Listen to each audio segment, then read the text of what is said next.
Bueno, buenas tardes, bienvenidos a todos a una nueva sesión de seminario de estudiantes.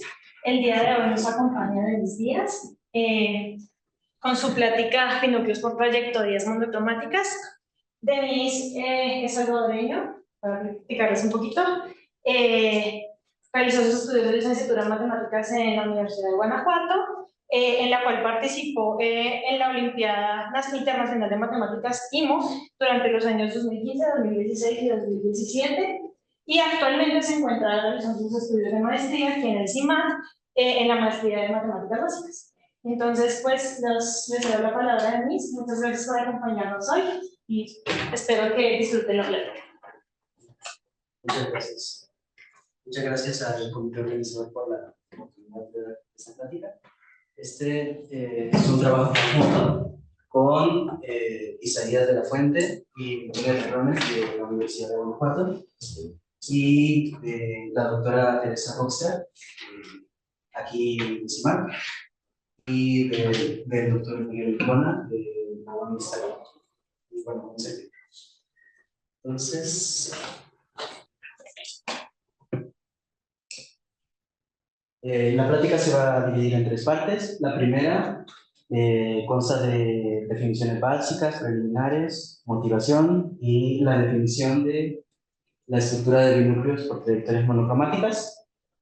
La segunda parte va a ser, pues una vez definida la estructura de binúcleos por trayectorias, vamos a hacer una caracterización.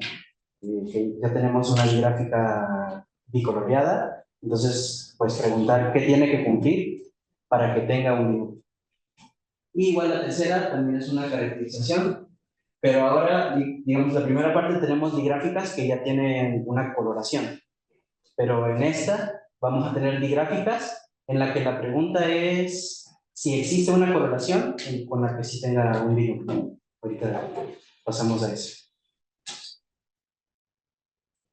Entonces, empezamos con la primera parte. Definiciones básicas. Definimos una digráfica como una pareja de conjuntos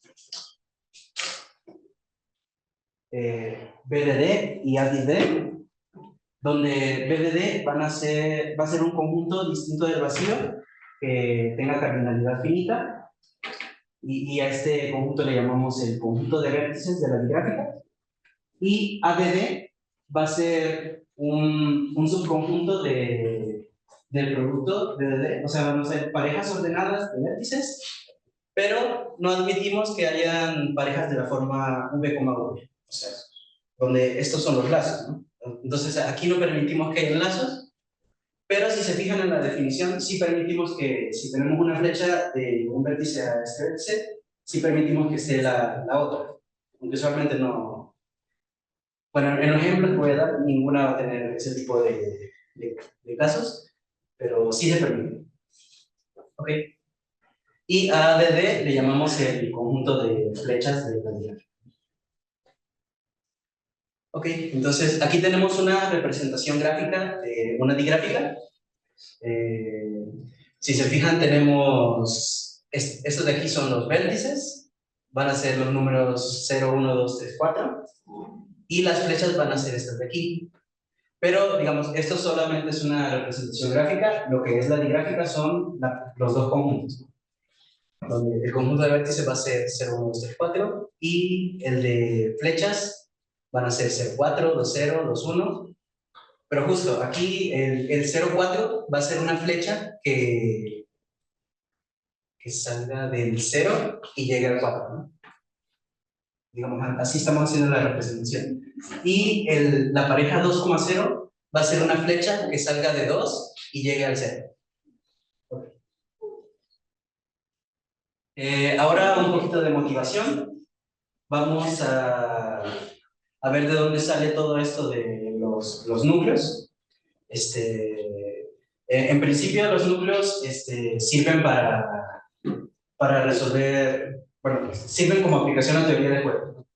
Aquí tenemos un juego sencillo, nos dice que tenemos 11 monedas en una pila y hay dos jugadores que juegan por turnos. En su turno, bueno, les llamamos aquí Alicia y Bob, en su turno ellos pueden retirar o una moneda de la pila o retirar 2 monedas de la pila. Y decimos que gana el jugador que retire la última moneda. Entonces, bueno, tenemos este juego y usualmente cuando tenemos juegos, una de las preguntas es si existe una estrategia ganadora, ¿no? Ya sea para el primer jugador o para el segundo jugador. Entonces, para resolver esta pregunta, vamos a introducir el concepto de núcleo. Y bueno, primeramente, el juego aquí lo estamos representando con esta gráfica. ¿Qué significa? Que si estamos en el estado 11, es decir, que hay 11 monedas en la pila, en un turno podemos pasar al estado 10, retirando una moneda, o pasar al estado 9, retirando 2 monedas, ¿no? Lo mismo si estamos en el estado 10, podemos pasar al 8 o al 9, del 9 podemos pasar al 8 o al 7, y así sucesivamente construimos esta gráfica.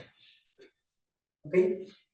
Entonces, definimos el núcleo de una digráfica. Bueno, un núcleo de una digráfica. Este va a ser un subconjunto no vacío de los vértices de la digráfica que satisfagan estas dos condiciones. La primera condición es de independencia. Eso quiere decir que si nosotros tenemos 2 vértices en el núcleo, no puede haber una flecha que lo conecte. Y la segunda condición es de absorbencia. Si nosotros tenemos un vértice fuera del núcleo, necesitamos que exista una flecha hacia un vértice del núcleo. Entonces, tiene que cumplir esas dos propiedades y aquí tenemos un ejemplo de núcleo. El núcleo tiene que ser un subconjunto de vértices, ¿no? Entonces, estos vértices rosa van a ser un núcleo de esta digráfica. ¿Por qué? Si se fijan, son independientes, no hay una flecha que conecte 2 de ellos, y también son absorbentes, ¿no? Digamos, a cualquier vértice blanco existe una flecha hacia un vértice rosado. Por ejemplo, este se conecta con este tiene una flecha hacia este tiene una flecha hacia este hacia este hacia este hacia este hacia este y este hacia este. Entonces esto es un núcleo. Pero, ¿cómo nos ayuda a encontrar una estrategia ganadora? La estrategia va a ser, bueno, Alicia va a ganar, la primera jugadora gana. Su estrategia es, digamos, en su turno, ella empieza en el vértice blanco 11. Disculpa, pero el 0 siempre está en el 1. Sí, de hecho, todo vértice de este tipo tiene que cumplir que estar en el núcleo, ¿no? Porque si no estuviera, nadie lo absorbería. Digamos, este tipo de vértices se llaman pozos, ¿no? Porque solo tiene flechas de entrada. Ahorita, pero sí, en efecto, el 0, en cualquier núcleo que tenga la gráfica, el 0, bueno, un vértice de este tipo tiene que estar en el núcleo. Sí, sí. Bueno, en la estrategia de Alicia, es, como ella empieza en un vértice blanco y tenemos un núcleo, ella puede hacer su turno de tal forma que pase a un vértice rosa, ¿no? Por la absorbencia, ¿no? Luego, Bob empieza su turno en un vértice rosa. Cuando termine su turno va a terminar en un vértice blanco. No es posible que pase de un rosa a un rosa porque es independiente, ¿no? Entonces, esa va a ser la estrategia. Y bueno, es un juego finito, no hay ciclos, entonces va a terminar con la victoria de Alice. Entonces, esta es una aplicación de los núcleos a un juego. Seguimos. Bueno, aquí hay un ejemplo de una digráfica que no tiene núcleo. Supongamos que lo tiene y digamos que este es un vértice del núcleo.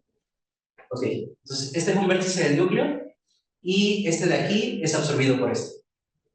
Entonces ahora vemos que este tiene que ser un vértice del núcleo, porque si no lo fuera, pues nadie lo absorbe, ¿no? Entonces este también va a ser un vértice del núcleo, absorbe a este tiene que ser un vértice del núcleo y ahí ya contradigo que sean independientes. Entonces, y bueno, vemos que el problema va a ser que tenía un ciclo de longitud impar. Aquí tenemos un teorema de caracterización. Es como el teorema más general para núcleos. podemos decir que si la digráfica no tiene ciclos de longitud impar, entonces va a admitir un núcleo. Ok. Si se fijan, este teorema no implica que este no tenga núcleo. De hecho, le podríamos poner un vértice aquí y unirlo con uno, y ahora sí tiene núcleo. Pero, o sea, si tenemos una digráfica y no tiene ciclos de longitud impar, sí va a existir. Ok. Pero bueno, nosotros vamos a hablar de binúcleos, no de núcleos, y ahorita lo defino. Pero seguimos con definiciones básicas. Si nosotros tenemos un vértice en una digráfica, entonces va a existir un conjunto al que le vamos a llamar exvecindad, que son, lo podemos pensar como el final de las flechas de salida de ese vértice. O sea, van a ser los vértices tal que exista una flecha desde el vértice que estamos tomando de la vecindad hacia él. Y la invecindad van a ser el otro extremo de las flechas de entrada. O sea, los sus, tal que exista una flecha U, V hacia ese vértice. Ok, esa es la exvecindad y la invecindad. Y con eso definimos el exgrado y el ingrado, simplemente como la cardinalidad. El exgrado es la cardinalidad de la exvecindad y el ingrado es la cardinalidad de la invecindad. Entonces, con respecto a esto podemos definir un pozo. Vamos a decir que un vértice es un pozo de la digráfica si su exgrado es igual a 0. ¿Qué quiere decir? Que no tiene flechas de salida. Y vamos a decir que es una fuente si su ingrado es igual a 0. Es decir, que no tiene flechas de entrada, nomás de salida, si es que tiene. Entonces, un ejemplo, aquí podrían decirme cuáles serían los pozos. ¿De 10? Sí. ¿El 8? El 8 no, porque sí tiene de salida. Ah, no, el que está en 9 y 10. Sí, 9 y 10. 9 y 10, normal. 9 y 10 porque nomás les llegan flechas, entonces por eso es un pozo, ¿no? Le llegan. ¿Y quiénes serían las fuentes? El 1 y el 2, porque nomás tienen flechas de salida, no tiene flechas de entrada. Ok. Entonces seguimos. Ahora vamos a ponerle color a la digráfica. Vamos a decir que una coloración de la digráfica va a ser una función que a cada flecha le asignamos un color, ¿no? Ya sea el color 1 o el color 2. Y con esto nosotros podemos particionar el conjunto de flechas como el conjunto de flechas de color 1 y el conjunto de flechas de color 2. Y por notación le vamos a decir A sub 1 de D a las flechas de color 1 y A sub 2 de D a las flechas de color 2. Bueno, a partir de ahora voy a decir que el color 1 va a ser el color azul y el color 2 va a ser el color rojo. Ok, entonces ya tenemos colores, entonces podemos definir, como hicimos la exvecindad y la invecindad, pero ahora considerando los colores, ¿no?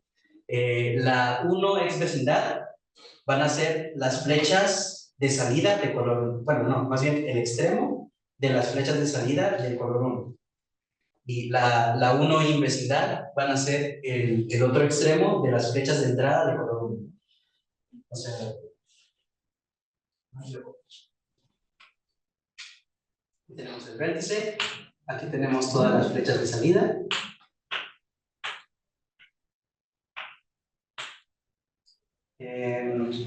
Supongamos que estas tres son de color 1.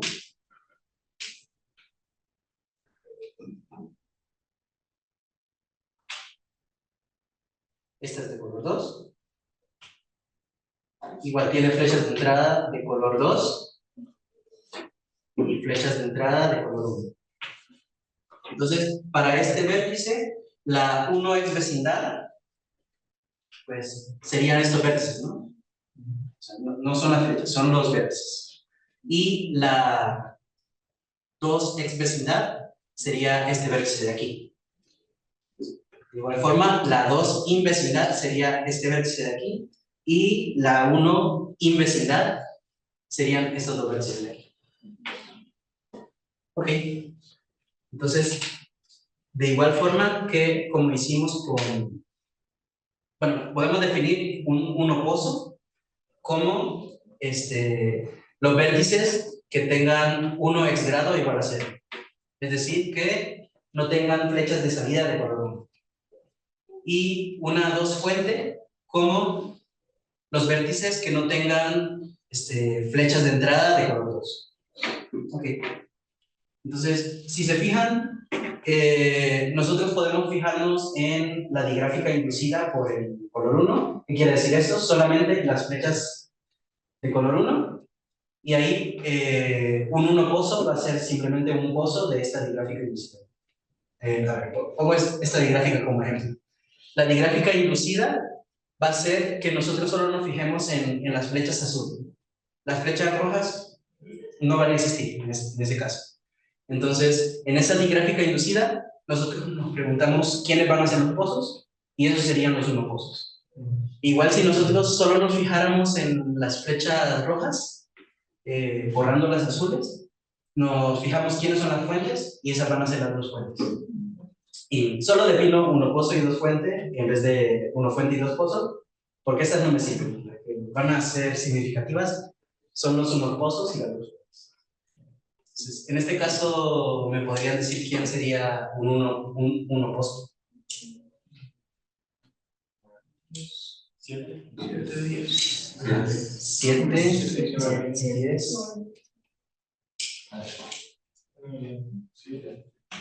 7, 9, 10. ¿Quién más? Solamente. El 1. El 1 porque es aislado, ¿no? Y hay otro, creo que no. ¿Y quién sería una 2 fuente? El 2, porque es aislado. El 1. El 1. El 4 no. El 5 sí. Sí, el 7 también. Ok. Entonces, esos serían los monopozos y las 2 fuentes. Vale, seguimos. Ahora ya aparece el concepto de binúcleo por trayectorias monocromáticas. Entonces, un binúcleo por trayectorias monocromáticas también va a ser un conjunto de vértices. Vamos a pedir que sea distinto del vacío y que cumpla estas 3 propiedades. Independencia por trayectorias monocromáticas. Esto, a diferencia de la independencia con el núcleo, pueden ser como trayectorias de mayor longitud. De hecho, puede ser de cualquier longitud, pero necesitamos que 2 vértices, entre esos 2 vértices no exista una trayectoria monocromática, ya sea de color 1 o de color 2. Ok. También pedimos que sea absorbente con el color 1. Eso quiere decir, bueno, es el...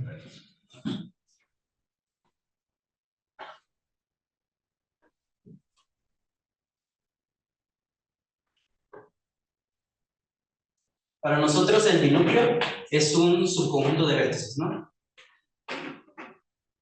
Este es mi binúcleo. Ya dije la propiedad de independencia, es que no existan trayectorias monocromáticas, vean lo que quieran, pero que vaya de una a la otra del mismo color. Esa es la de independencia. La de absorción es que si yo tengo un vértice fuera del binúcleo, que no exista bueno, que sí exista una trayectoria desde este vértice hacia algún vértice del binúcleo. Tiene que existir una trayectoria. Si se fijan, la diferencia con el núcleo, yo pedía que fuera una flecha exactamente, pero aquí puede ser una trayectoria de cualquier longitud. Tiene que existir desde este vértice una trayectoria del color 1 hacia algún vértice del binúcleo. Y igual para cualquier vértice, tiene que existir una trayectoria saliendo del binúcleo, de algún vértice, hacia ese vértice con el color 2. Una trayectoria de cualquier longitud. Entonces, eso sería mi núcleo. ¿Alguna duda con esa definición? Aquí tenemos un ejemplo. En esta digráfica, los vértices negros van a ser un binúcleo. Porque si se fijan son independientes. Si yo quisiera llegar desde un vértice negro hasta otro vértice negro, me tengo que mover vertical y horizontal.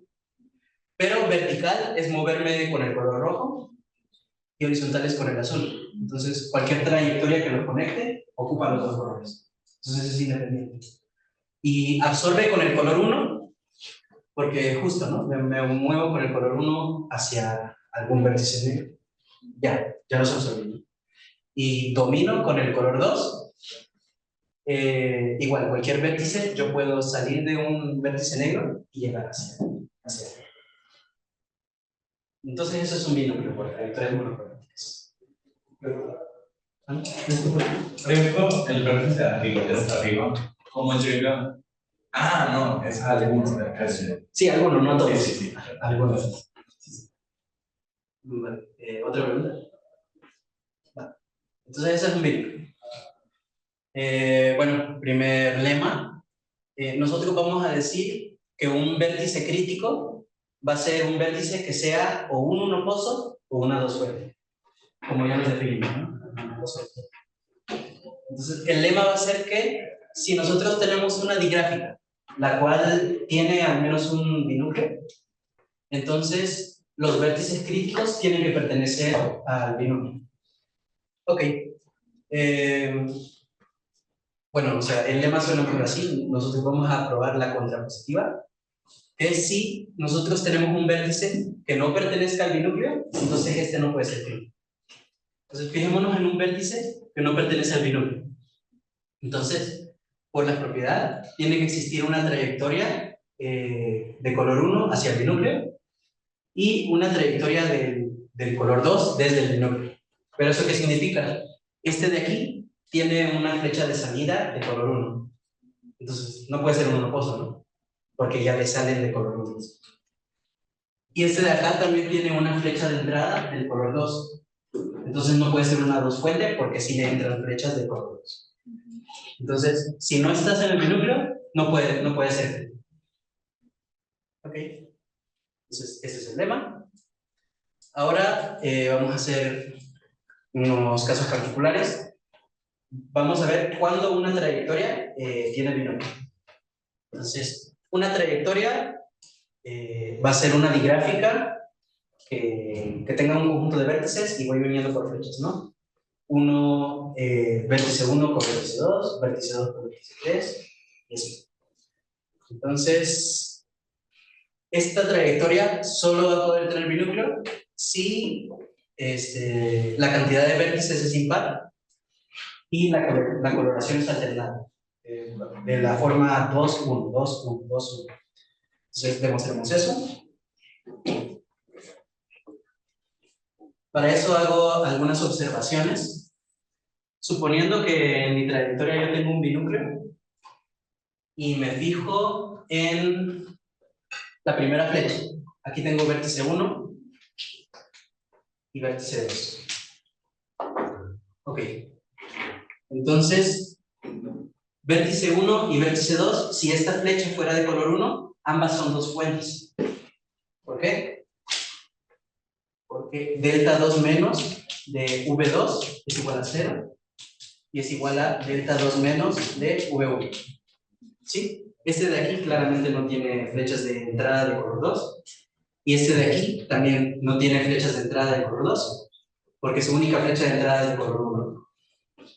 Entonces, estas dos, ambas son dos fuentes, significa que ambas son vértices críticos y eso me contradice la independencia del binúcleo, ¿no?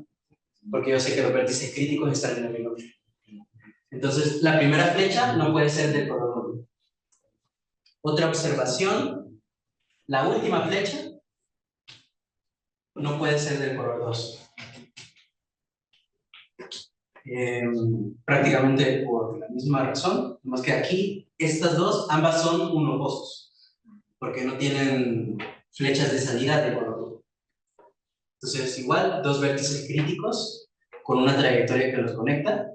Entonces, es una contradicción. Entonces, yo que sé que la primera flecha tiene que ser de color 2.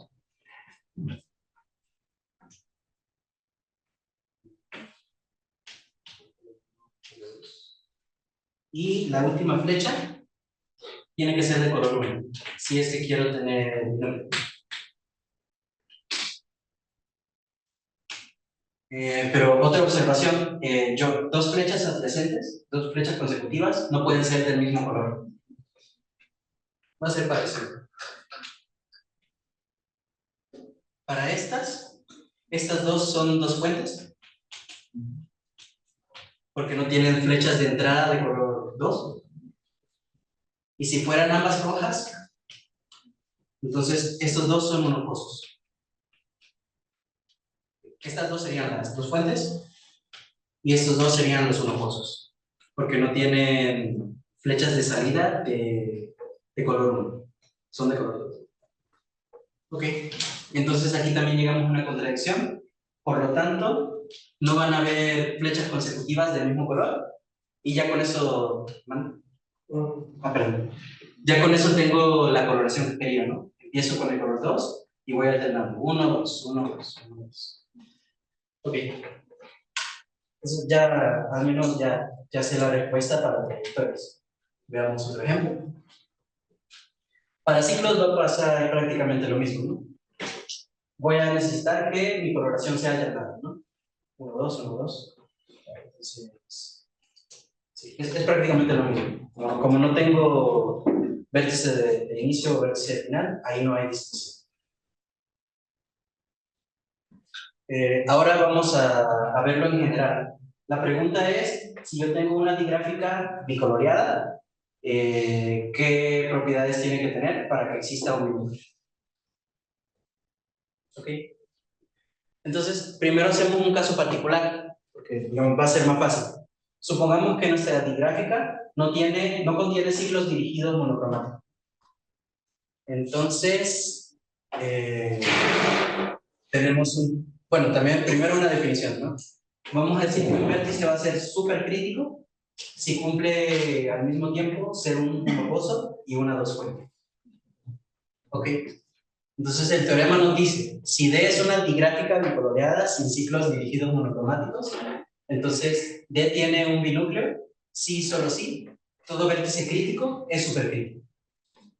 ¿Ok? Entonces, para la demostración vamos a hacer dos observaciones. Si nosotros tenemos un vértice tal que el 1x grado de ese vértice sea mayor que 0, ¿eso qué quiere decir? Que sea un unoposo, que no sea un unoposo. Para que sea un unoposo tiene que ser igual a 0.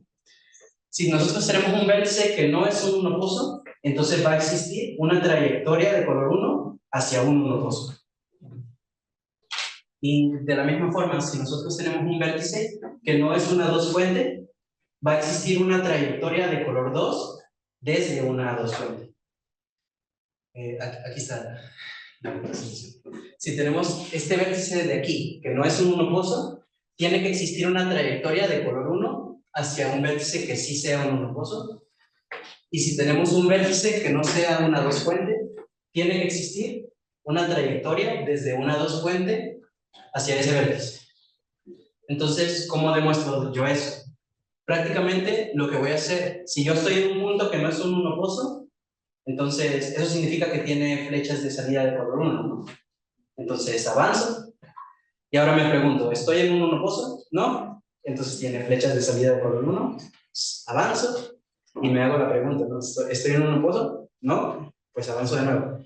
Pero para hacer esto, fíjense que yo necesito no repetir vértices, ¿no? Porque si en algún momento yo repito vértices, lo que hago es que me ciclo, ¿no? Y ya no funciona mi argumento. Pero, ¿qué pasa ahí? Eso nunca va a pasar porque yo ya dije que no existen ciclos dirigidos monocromáticos. Entonces, significa que siempre puedo dar un paso y voy a terminar en un nuevo vértice. Y como mi gráfica pues, tiene una cantidad finita de vértices, en algún momento tengo que llegar a un unoposo. Lo mismo pasa con la dos fuentes. Entonces, voy a usar eso para demostrar que si yo tengo un binúcleo, Entonces, todo vértice crítico va a ser supercrítico. Ok, entonces ya sabemos que los vértices críticos están en el binomio, ¿no?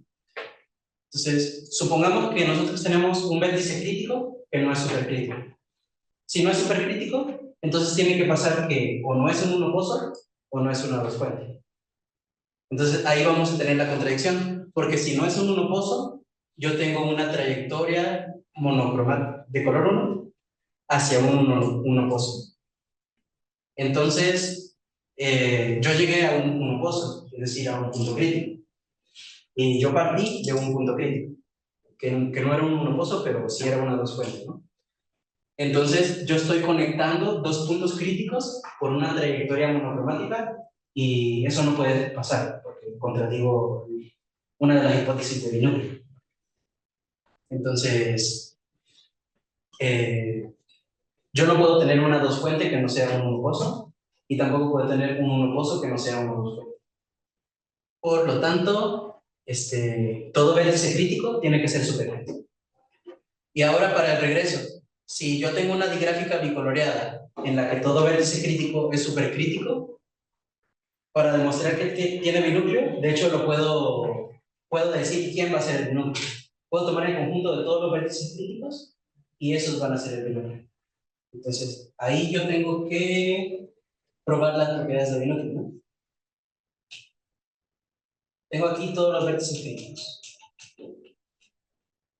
La primera propiedad es la independencia por trayectorias, ¿no? Entonces, supongamos que no pasa la independencia y que yo puedo conectar dos vértices con una trayectoria monocromática. Ahí, ¿cuál sería la contradicción? Yo sé que estos vértices son críticos, pero además son supercríticos, ¿no? Entonces, si son supercríticos, son a la vez unoposos y dos fuentes. ¿Es posible que estos dos sean unoposos? No, porque, a ver, ¿quién no es un unoposo? Este no es un unoposo. No es unoposo. Ok, entonces no puede ocurrir eso, y lo mismo va a pasar con el color 2. No puedo tener una trayectoria de color 2 que uno de los vértices. Entonces ya tenemos la independencia. Ahora, para la absorción, si yo tengo un vértice afuera del binúcleo,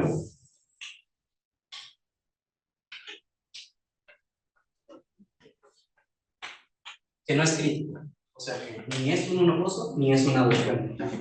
Entonces, por lo que yo ya dije, como este no es un unoposo,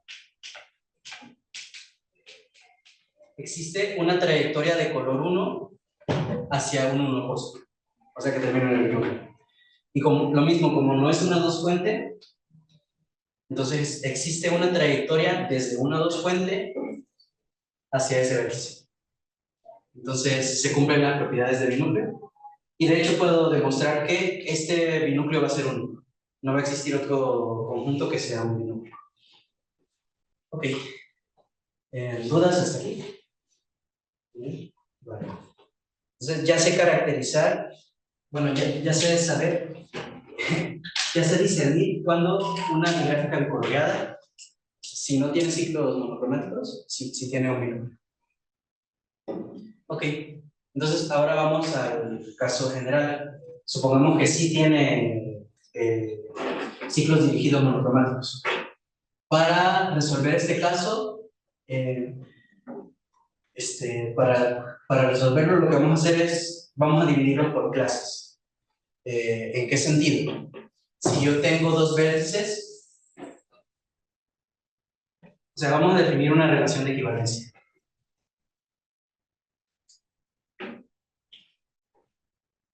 Si yo tengo dos vértices, V y U, vamos a decir que están en una misma, bueno, que están relacionados si existe una trayectoria desde V hacia U y también si existe una trayectoria desde U hacia U. Ok. Y en este caso, pues decimos que están relacionados y podemos demostrar que esta es una relación de equivalencia. Bueno, no, más bien, que existan esas trayectorias o que sean el mismo para tener la reflexividad de gratis. Ahí está. Están relacionados si U es igual a V o si son distintos que existan estas trayectorias que me ponen. Entonces, la reflexividad la tenemos de gratis. Simetría, pues la definición es muy simétrica. Y transitividad, podemos concatenar las trayectorias.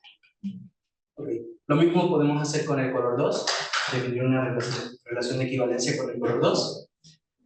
Y ahora a este le vamos a llamar clases 1 cíclicas y clases 2 cíclicas. Pues en realidad, estos no necesariamente me forman ciclos, sí podemos repetir vértices, pero la idea es esa, ¿no? Que podemos pasar de uno al otro y del otro al otro. Ok.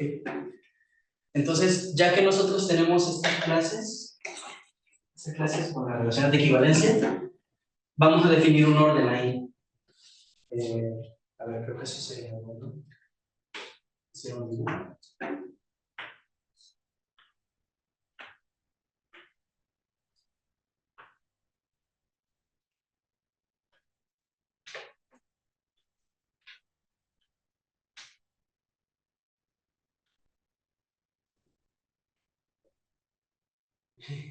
No es muy fácil.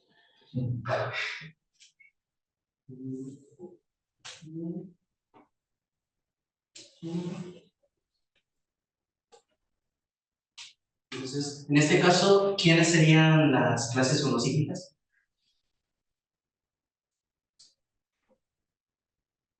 Este de aquí, todos los vértices, de hecho, están en una misma clase monocíclica, ¿no? Pero las clases doscíclicas, ahí pasa otra cosa, ¿no? Estos tres están en una sola clase doscíclica y cada uno de estos está en su misma clase, ¿no? La clase doscíclica de este es el mismo y así con este. Ok. Entonces, ya teniendo las clases, yo puedo definir una relación de equivalencia. Bueno, supongamos que yo tengo las clases por aquí. Dos cíclicas. Las clases tienen que ser una partición, ¿no? Porque están en una relación de equivalencia.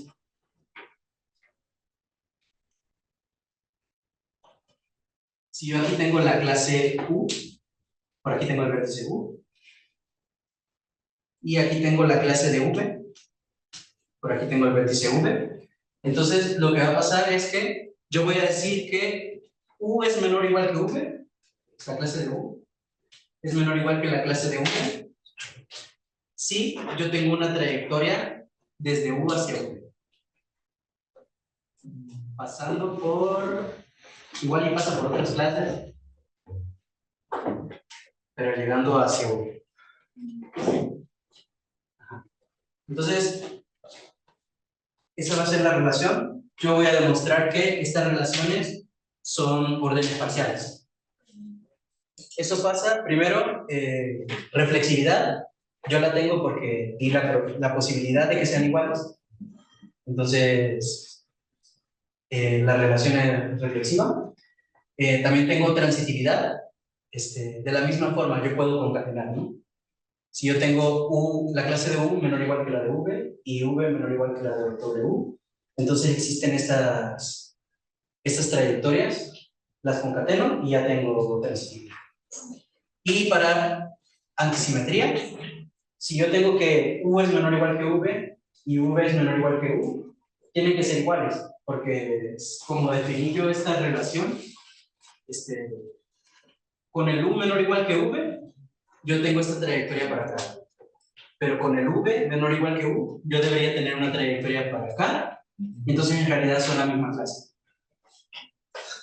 Entonces tengo órdenes parciales, y en estos yo voy a tener elementos maximales y elementos minimales. Porque es finito, ¿no? Si no fuera finito, pues, a lo mejor. Entonces aquí tenemos el teorema. Sea de una digráfica bicoloreada y sean C1 y C2 sus conjuntos de clase cíclicos. Entonces, si además le llamamos M1 a los elementos maximales de C1 y M2 a los elementos minimales de C2, entonces La digráfica va a tener binúcleo, sí, solo sí, existe una biyección entre las clases maximales y las clases minimales, de tal forma que se intersecan. O sea, si yo tengo un elemento maximal y su imagen es f de m1, un elemento minimal, esos dos tienen intersección distinta del vacío. Ok, entonces demostremos eso. Primero, la ida. Supongamos que nuestra gráfica tiene un binúcleo y le llamamos V1, V2 hasta Vn, el binúcleo de la digráfica. Entonces, ¿cómo sabemos que va a existir una biyección?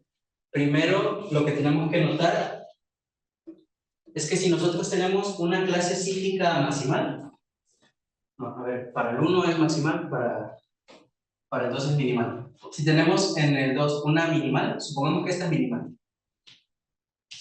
Para acá. Que sea minimal significa que para todo V, U2 va a ser menor o igual que V. Y bueno, si nos fijamos en una minimal, podemos asegurar que en ella tiene que haber exactamente un elemento del binomio. Porque si no lo hubiera, supongamos que este U no tiene elementos del binomio. Ok, entonces mi binúcleo está por acá. Por propiedades del binúcleo, yo sé que cualquier vértice de aquí tiene que ocurrir que exista una trayectoria de color 2 desde acá para acá. Pero esto me contradice la minimalidad, porque yo desde este vértice puedo fijarme en su clase cíclica y esta clase cíclica va a ser menor que, con la relación de orden, va a ser menor que esta de acá. Entonces, al menos uno de los vértices de aquí tiene que estar en el binomio. Y lo mismo va a pasar con las clases maximales con el color 1. Ya no repito el argumento, pero en resumen eso tiene que pasar. Tiene que haber exactamente un elemento del binomio. No pueden haber dos porque contradigo la diferencia. ¿Ok? Otra cosa, si me fijo en las clases de los elementos del binúcleo, por ejemplo, un elemento del binúcleo, me fijo en su clase cíclica con el color 1, entonces esta tiene que ser maximal. Prácticamente por el argumento que hice antes. Si supongamos que no es maximal,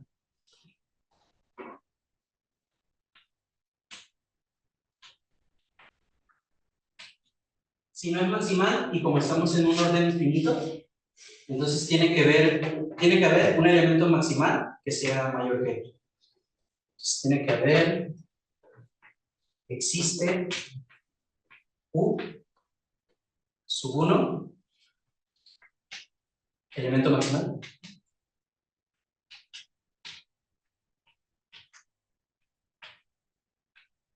tal que V sub I 1 es menor o igual que el U1. Pero entonces, ¿qué pasa con esto? Este de aquí tiene un elemento del binúcleo. Y como este de acá, bueno, tiene un elemento del binúcleo, supongamos que es 1. Si no, podemos concatenar con una trayectoria de color 1. Pero lo que va a pasar es que existe una trayectoria desde VI hacia U con un elemento del binúcleo. Pues prácticamente es como las contradicciones que hemos estado teniendo, ¿no? Este es un elemento del binúcleo, este también, y los conectamos con una trayectoria monocromática. ¿Sí? Entonces, pues en resumen, ¿qué hemos visto?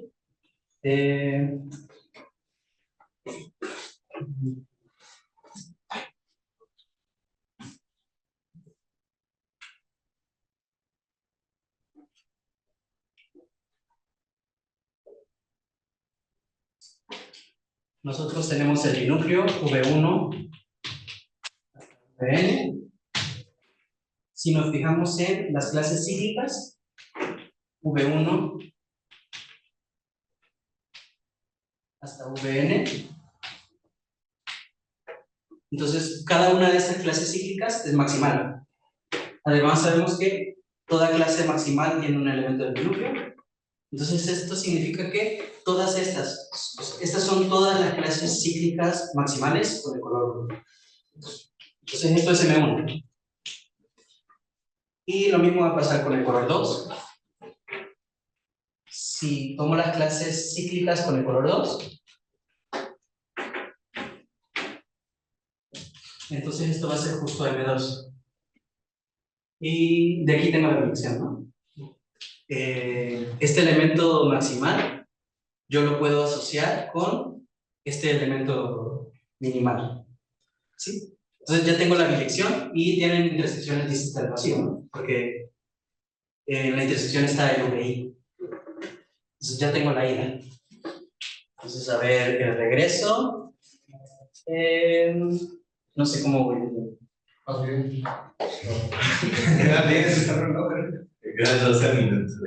ver. Ok, para el regreso, lo que voy a hacer es, como ya sé que las intersecciones son distintas del vacío, me voy a tomar exactamente un elemento de cada intersección y voy a ver que eso es un binomio. No lo voy a probar ahorita por tiempo, pero prácticamente es eso. Veamos, este es el caso general. Vamos a ver la comparación del caso general con el caso específico que resolvimos. Si nosotros tenemos una digráfica bicoloreada de ciclos dirigidos no cromáticos, lo que tiene que pasar es que para cada vértice, si nosotros tomamos su clase cíclica, esta va a ser exactamente un punto, porque no hay ciclos, ¿no? Y igual, las clases 2 cíclicas solamente van a ser un punto. Entonces, ¿quiénes van a ser las clases maximales con el color 1? Estas resulta que van a ser los unoposos. Y las clases minimales con el color 2 resulta que van a ser las dos fuentes. Entonces, la condición de que yo tenga la bilección y que se intersecten va a pasar a ser de que cada unoposo sea también una dos fuentes. Intersección es exactamente un elemento. Entonces, sí respeta lo que hicimos en el caso particular. Vale, entonces, ya veremos. Bueno, digamos que ya tenemos, prácticamente sí, ya tenemos la caracterización para saber cuándo una digráfica bicoloreada tiene un binomio. Entonces, veamos el siguiente problema. Vamos a decir que una digráfica es BK coloreable si existe una coloración de esa digráfica de tal forma que tenga binúcleo. Y de hecho nosotros ya sabemos, ya tenemos ejemplos. De los primeros ejemplos, las trayectorias dirigidas que van a ser BK coloreables van a ser las que tengan una cantidad impar de vértices. Y los ciclos dirigidos que sean BK coloreables van a ser los que tengan una cantidad de par de vértices, ¿no? Porque ya vimos cuál es la coloración, la alternada. ¿Ok? Entonces, bueno, más definiciones. Decimos que un árbol dirigido va a ser un árbol con una orientación, donde un árbol es una gráfica que no tiene ciclos. ¿Ok? Aquí hay un ejemplo. Y una estrella va a ser un árbol dirigido en la cual existe un vértice que cumpla que, primeramente, su vecindad cerrada, o sea, tomar la exvecindad, unión con la invecindad, unión con el mismo, sea todo el conjunto de vértices y además que el conjunto de flechas sean exactamente todas las flechas de salida de ese vértice y todas las flechas de entrada de ese vértice. En este caso decimos que este vértice va a ser el centro de la estrella. Ok. Y vamos a decir que una descomposición en estrellas de una digráfica va a ser prácticamente que nosotros podemos hacer esto. D igual a S1 unión S2 hasta Sn, de tal forma que cada S1 sea una estrella. ¿Y unión en qué sentido? La unión va a ser tomar la unión de todos los vértices y tomar la unión de todas las flechas. Aquí.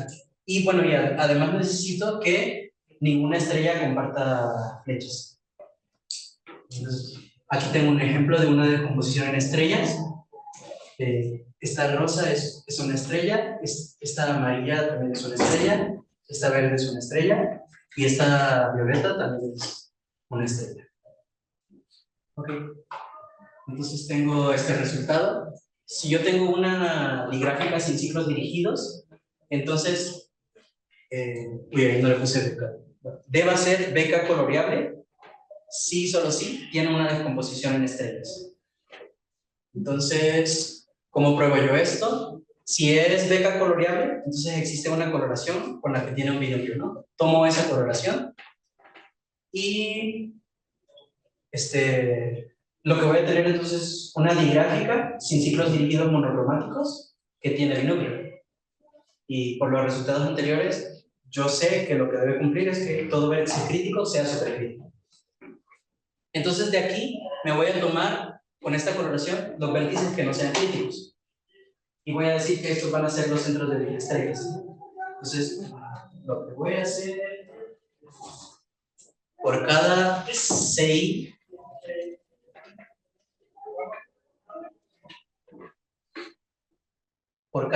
que no es crítico, yo me voy a tomar las flechas de entrada de color 2 y las flechas de salida del color 1. ¿Por qué sé que existe? Porque no es crítico. Entonces, con esto voy a formar la estrella. Esto va a ser una estrella con centro en CI. Vale. Y resulta que esto va a ser una descomposición en estrellas de la gráfica. Para ver que lo es, primeramente necesito ver que no comparten flechas las estrellas. Entonces, demostremos eso. Supongamos que hay dos estrellas que comparten una flecha azul. Okay. Pero en las estrellas, las flechas azules justo son las de salida, ¿no? Entonces, para la primera estrella, este tiene que ser su centro. Y para la segunda estrella, este también tiene que ser su centro. Entonces son la misma, ¿no? Entonces, las flechas, las estrellas que estoy formando, ninguna comparte flechas. Entonces, ahí tengo la primera propiedad. Y la otra es que abarque todas las flechas, ¿no?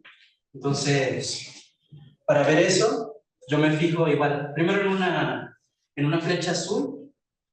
Entonces, quiero saber que este esté en alguna estrella. Supongamos que este de aquí, bueno, ¿qué pasaría si este de aquí no fuera crítico?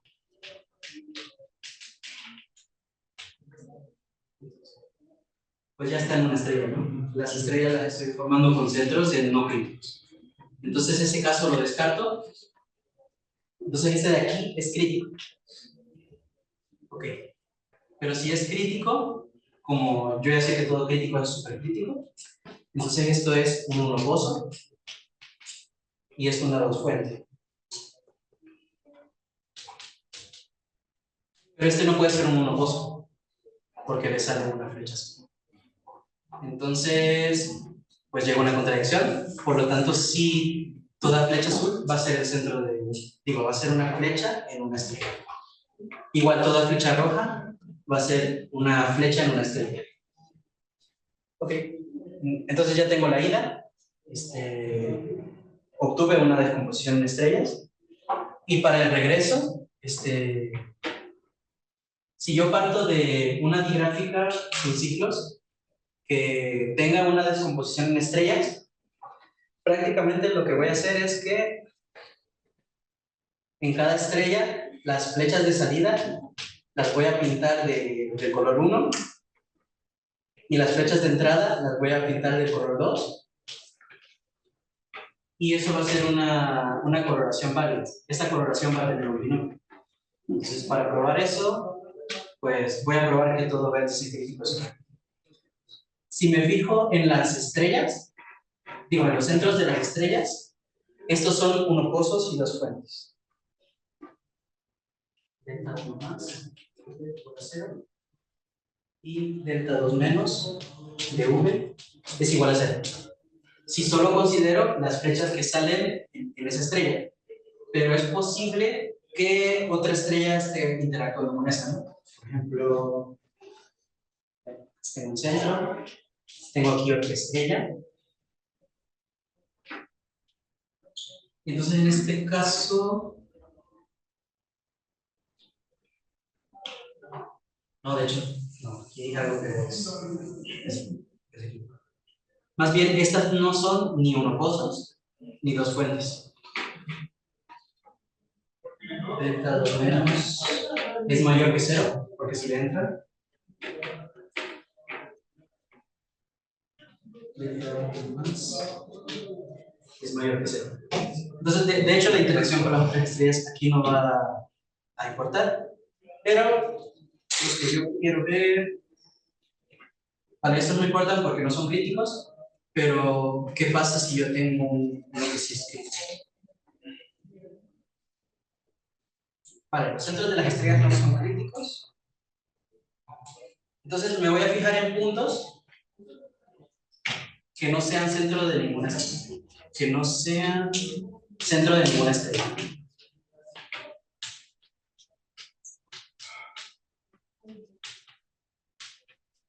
Si yo tengo un punto que no es centro de ninguna estrella, es posible que esté en este extremo. En ese caso, estas flechas azules que le están entrando no le aportan nada al 1x grado. Le aportan al 1x grado, pero al grado no. Y estos extremos de acá no le aportan nada al 2 grado. Entonces, bueno, yo ya sé que los centros de estrellas no son críticos, pero además los que no son centros de ninguna estrella son supercríticos. Porque las flechas que le entran de color azul no le aportan nada al 1x grado, y las que salen de color rojo no le aportan nada al 2 grado. Entonces, sí, todos los críticos van a ser supercríticos. Okay. Entonces ya tengo esta caracterización de los beca coloreables cuando no hay ciclos. Y cuando sí hay ciclos, pues todavía no tenemos un resultado, pero sí tenemos un resultado parcial. Bueno, o sea, tenemos un caso particular, que van a ser los torneos. Entonces definimos un torneo. Un torneo va a ser una orientación de la gráfica completa con n vértices. Entonces, ¿qué quiero decir con eso? La gráfica completa con n vértices van a ser en la que están todas las posibles aristas, ¿no? Sin orientación. Pero ya añadirle una orientación es ponerle hacia dónde van las flechas. Ok, entonces, eso es un torneo. Y yo voy a decir que un torneo va a ser beca coloreable. Sí, solamente sí. Este tiene solamente una clase sí. Entonces,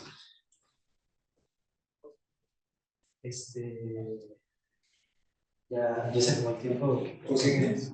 Vale. Está interesante.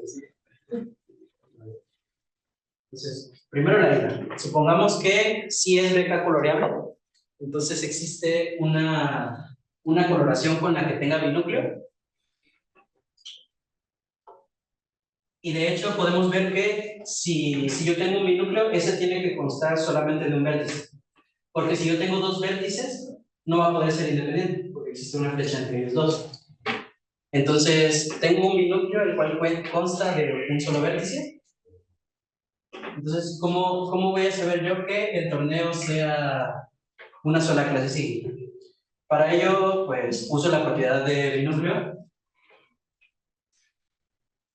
Para cualquier punto fuera del binúcleo, que es solamente un vértice, existe una trayectoria de color 1 hacia él.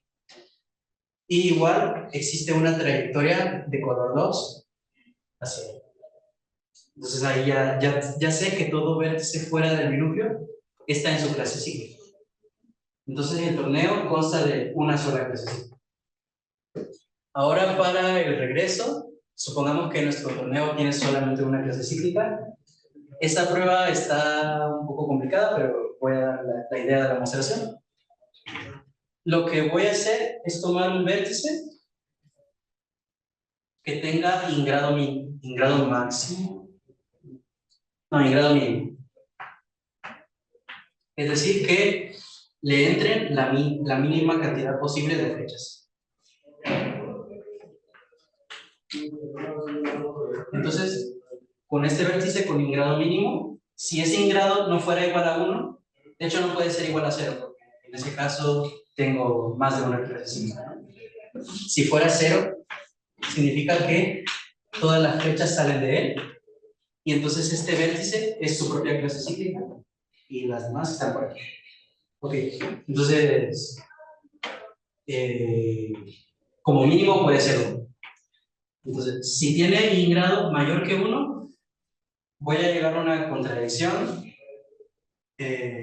o sea, suponiendo que no tiene binúcleo, voy a llegar a que sí tiene que tener un binúcleo, por lo tanto, el ingrado mínimo va a ser 1, y el otro paso de la demostración es que si yo tengo un vértice con ingrado 1, y yo quiero que no tenga binúcleo, entonces su vértice, su invecino, o sea, solo tiene un invecino, ese también tiene que tener ingrado 1, y luego el otro también tiene que tener ingrado 1, ingrado 1, ingrado 1.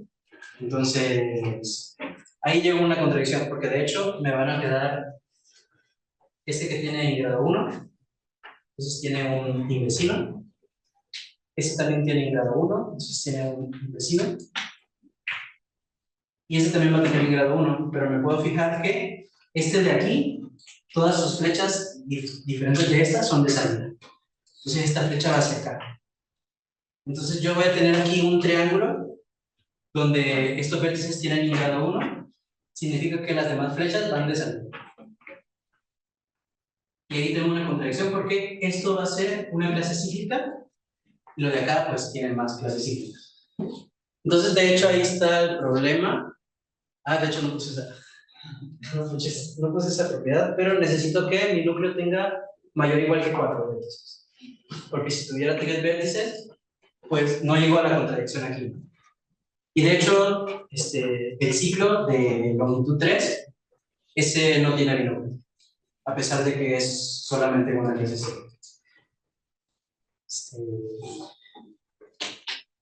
Ya, eso sería todo en la plática. Muchas gracias.